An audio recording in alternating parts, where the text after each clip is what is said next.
The story of the frog. You give up, you die. It's a cold, quiet night deep in the heart of a vast, untouched forest.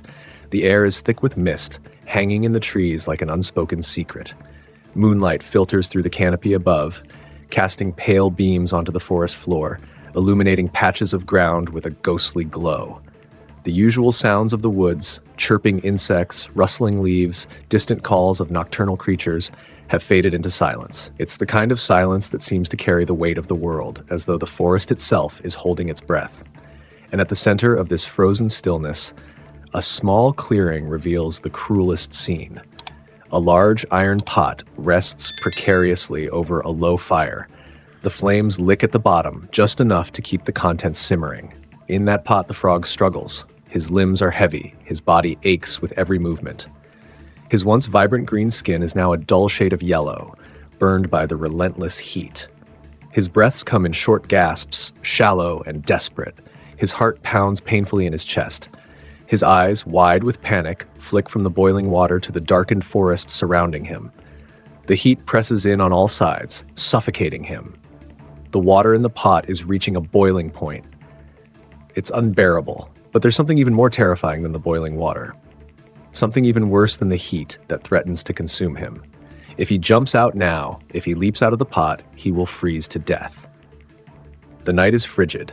The cold air is a death sentence, far worse than the scorching heat of the water. He can already feel the cold creeping up his bones, the frost on the leaves just outside the pot's edge. His body is so drained from the struggle, he has no strength to survive a cold that could numb him completely. If he leaves the pot, he's as good as dead. And yet, if he stays, if he continues to cling to the sides of the pot, he'll be boiled alive, slowly, painfully. He knows this. The heat will reach its peak, his flesh will start to melt away, and there will be no escape, no way to flee the agony that awaits. The frog is caught in the cruelest of dilemmas, a decision that will seal his fate, no matter what he chooses. But here's where the story gets even stranger. The frog isn't dead yet. In fact, he's still alive. And in that moment, suspended between two terrible fates, he makes a decision that will change everything. He lets go. The frog, with all his strength drained, stops fighting. His limbs, once pushing against the boiling water, grow limp. His struggle ceases. He doesn't jump out of the pot, nor does he fight the heat. Instead, he surrenders. He gives up. And in that moment of surrender, when he stops fighting for his life, when he decides that the effort is no longer worth it, something shifts. Not just in the frog, but in the very nature of his existence.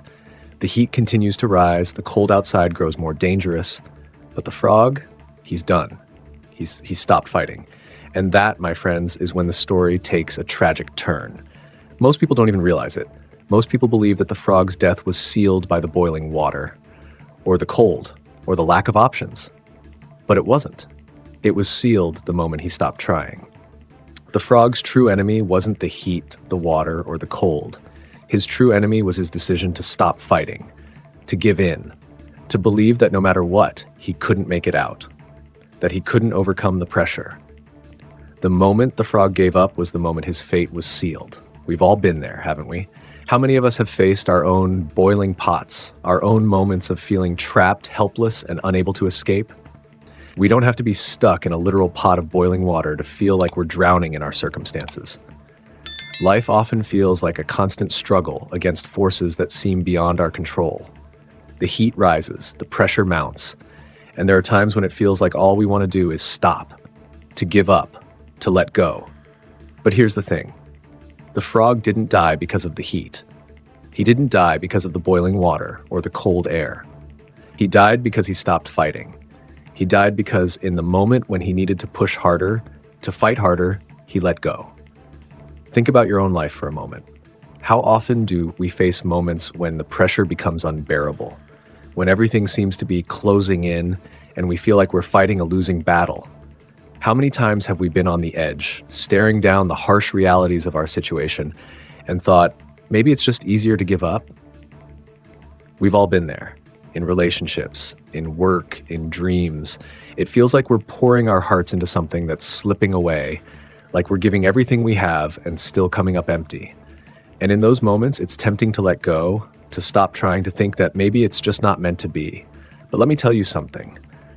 The moment you stop fighting, the moment you stop pushing against the tide, is the moment you lose. It's not the boiling water that kills you. It's your decision to give up. And here's the catch. You might not even realize it. You might not even know that you're giving up. It doesn't happen all at once. It happens slowly. It happens in the quiet moments when you stop pushing forward, when you think, what's the point? When you stop believing that there's a way out, a way forward. That's when you've truly given up. And the scariest part, you might be too close to your boiling point to even know it. We all reach that boiling point, that moment when we feel like we're about to break and we think we can't go on. But what if the real test isn't whether we're in the boiling pot? What if the test is whether we're willing to keep fighting when everything inside us says to stop? What if the true measure of strength is not in enduring the heat, but in refusing to give in to it? The frog's fate wasn't sealed because he was trapped. His fate was sealed because, in the end, he gave up. And once he stopped fighting, there was no way back. But the truth is, you don't have to give up. You don't have to let the pressure crush you. Yes, life is hard. Yes, the struggles feel insurmountable at times, but you have a choice. You can choose to keep fighting. You can choose to keep struggling, to keep pushing, even when it feels like there's no way out. Because the moment you stop fighting is the moment you start losing. The most powerful thing you can do is to refuse to give up, to keep going even when the odds are stacked against you, even when the pressure seems unbearable. Because the only way to truly lose is to stop trying. So here's the question. Are you going to keep fighting, or are you going to give up like the frog, believing there's no way out? The boiling water will continue to rise. The cold will continue to press against you.